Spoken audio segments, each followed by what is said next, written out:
tentang mekanisme persalinan letak sungsang dan letak muka. Selamat menonton.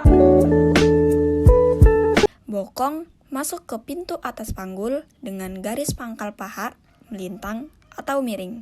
Setelah di dasar panggul, terjadi putaran faksi dalam, sehingga di pintu bawah panggul, garis pangkal paha menempati diameter anterior-posterior, di mana penghantar terdepan berada di bawah simfisis. Setelah itulah terjadi fleksi lateral pada badan janin, sehingga penghantar belakang melewati perineum dan lahirlah bokong serta seluruh kaki.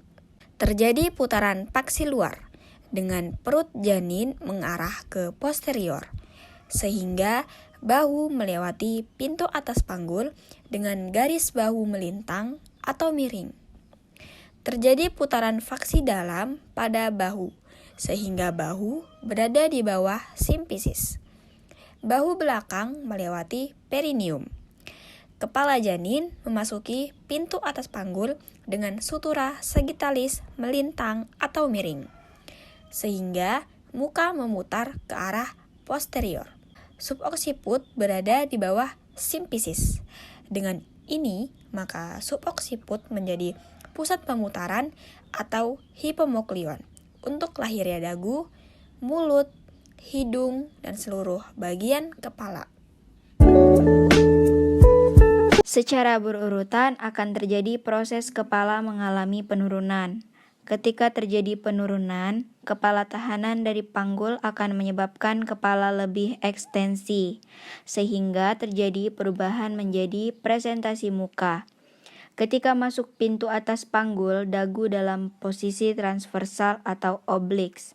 Pada pintu tengah panggul, rotasi internal terjadi, sehingga kepala semakin memasuki panggul dengan cara mengubah posisi dagu ke arah anterior. Perputaran dagu ke arah anterior akan membuat kepala dapat memasuki pintu tengah panggul, dan dagu serta mulut muncul di vulva. Pada keadaan demikian, dagu ke bawah tepat berada di bawah simfisis. Kemudian terjadi fleksi kepala, sehingga berturut-turutlah lahir hidung, mata, dahi, dan oksiput. Setelah kepala lahir, terjadi ekstensi kepala sehingga oksiput menekan ke arah anus.